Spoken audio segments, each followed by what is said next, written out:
10 years after my husband left me, fate brought us face to face again, of all places, at a motorcycle dealership. I certainly didn't expect to run into him here, amidst the gleaming chrome and roaring engines. 10 years had slipped by since Jake disappeared from our lives, leaving me to raise our son Noah on my own. There he was, inspecting a shiny black cruiser as if the world hadn't shifted under our feet the day he left. I froze, my hand still on the handle of the electric scooter I'd been considering for Noah. He was now 16, eager for independence and just starting his junior year of high school. He stood next to me. I was completely unaware of the sudden turmoil in my mind. I was scrolling through his phone, probably messaging his friends about how cool he thought the motorcycles were. "Mom, what do you think of this one?" Noah finally asked, glancing up from his screen. But before I could answer, his gaze followed mine and widened when he saw Jake. I nodded, still unable to find my voice. Jake hadn't noticed us yet, and for a brief second, I thought about slipping away quietly, but then he turned. Our eyes met from across the dealership, and time seemed to pause as memories flooded back. I thought I'd forgotten these memories, but I remembered the day we met at a mutual for. I remembered the laughter, the plans, the birth of our son, but I also remembered the fights, the growing silences, and the day he told me he needed to figure out who he was. Then he was gone. Jake's expression shifted from surprise to something unreadable. He looked unreadable. He took a step toward us, hesitating for just a moment. Instinctively, I placed a hand on Noah's shoulder. "Ava," Jake said as he approached. His voice was softer than I remembered. "Wow, look at you. You've grown so much." Noah stared at him, torn between curiosity and resentment. A short, awkward silence followed. I cleared my throat, searching for words. I finally managed to bring the conversation back to the topic at hand. Jake nodded, running a hand through his hair. I remembered that well. I'd moved back recently and thought I'd try something new. "What about you?" "Noah is looking for his first bike, something simple for getting to school and back." I kept it short, unsure of where this conversation could even go. "School," Jake echoed, his eyes widening. "Wow, no, I've missed so much." The pain in his voice was unmistakable. Despite everything, a part of me softened, but Noah's posture stiffened, and I could sense his anger bubbling just beneath the surface. "Yeah, you did," Noah said, his voice icy. "I know," Jake whispered. "I can't change what happened, but I'm so sorry. I'd like to be part of your life now, if you let me." Jake's face showed his pain. He rattled off the moments Jake had missed. The first football game, the time he broke his wrist, the science fair win. Each word cut deep. I wanted to calm Noah down, but I couldn't. This was his moment to say what he'd been holding on to for so long. Jake's face showed his pain. "I know, Noah, I've messed up. I don't expect you to forgive me, but I'd like the chance to make things right."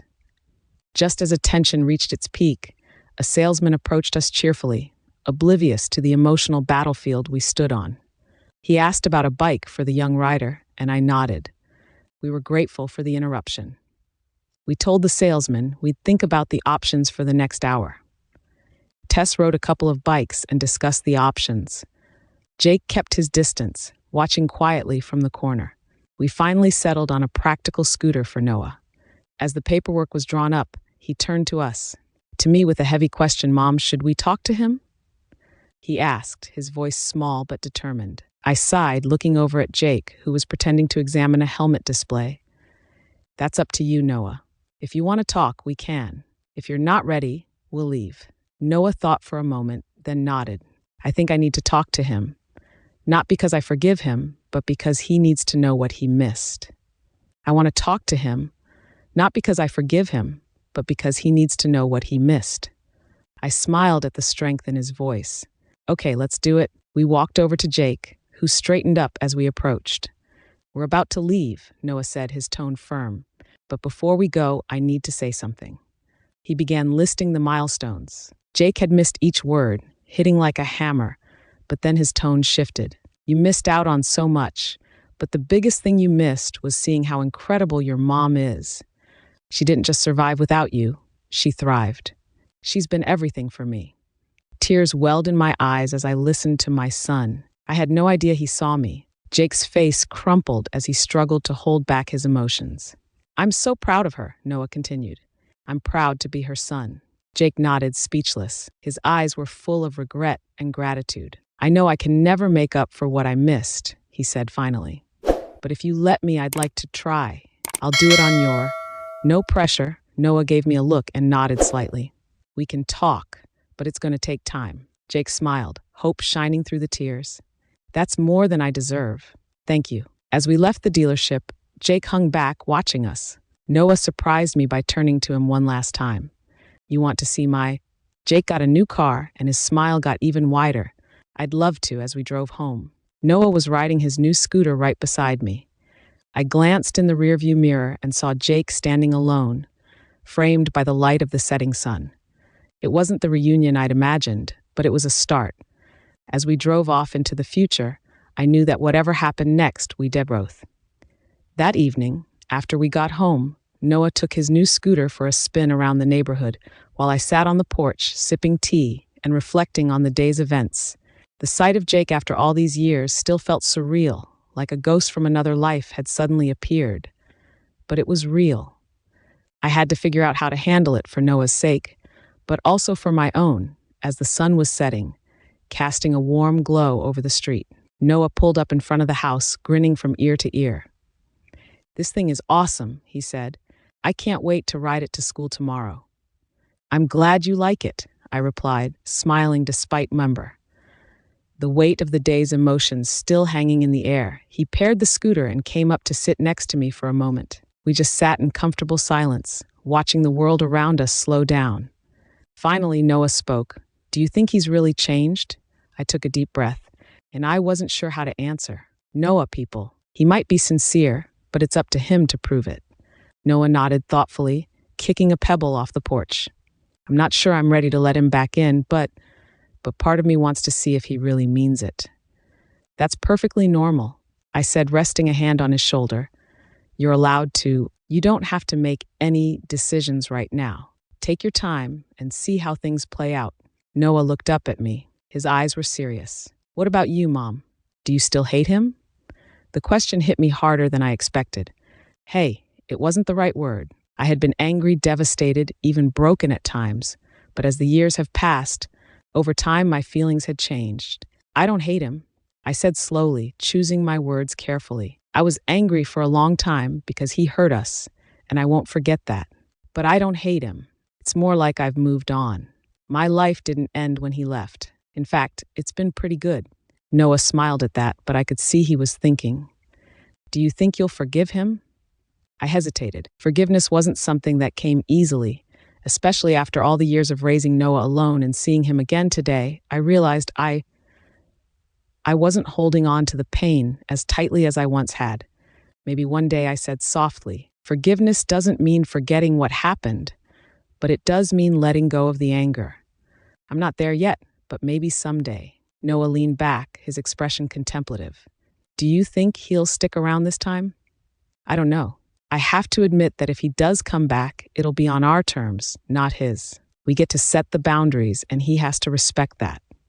It's not going to be easy, but if he's serious, he'll do the work. Noah seemed to take that in, and we sat together in silence again, watching the stars blink into view a few days later. I started to get back into my usual routine. Jake sent me a text asking if we could meet to talk. My first thought was to say no, but then I thought about Noah. If Jake was serious about making an effort, maybe it was time to hear him out. We met at a quiet coffee shop the following week. When Jake arrived for our meeting on Saturday, he seemed nervous. He was a lot more reserved than I remembered from our previous conversations. He was older now, and the years had clearly taken their toll. I thanked him for agreeing to meet, and he slid into the chair opposite me. I wasn't sure he'd want to, but I was willing to give it a try. I took a sip of my coffee, but Noah's curious, and I owe it to him to see if you're serious about this. Jake nodded, his hands fitting in with his cup.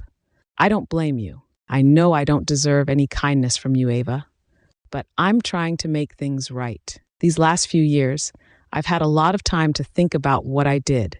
Jake was silent for a moment, letting his words hang in the air. I felt a distance between us, but it wasn't gone. You didn't just leave me, Jake. You left Noah, who's the one who's paid the price for your mistake. Aches looked down at the table, his face falling. I know, and it kills me. I thought I was doing the right thing at the time. I thought I was too messed up to be a good father. But I see now that running away was cowardly. I hurt him and I hurt you. I can't change that, but I want to be a better person for him now, if he'll let me. I studied him for a moment, I wanted to see if this was genuine or just more empty promises. His eyes were filled with remorse, but there was also a glimmer of determination. Maybe he really had changed, but I wasn't ready to let him off the hook that easily. Jake, this isn't going to be simple. You can't just walk back into Noah's life and expect everything to be fine. He's hurt, and he'll need time to trust you again. I don't expect it to be easy, but I'll take whatever time I can get. I just want to be there for him now, however I can. I nodded, feeling a strange mix of emotions. It's up to Noah if he wants to give you a chance. I'll support him, but you've got to be patient. If you disappear again, that's it. There won't be another chance. Jake looked me in the eye. His voice was steady. I'm not going anywhere this time. As we left the coffee shop, I felt a cautious sense of hope. Maybe, just maybe, there was room for second chances. But for now, the future was in Noah's hands.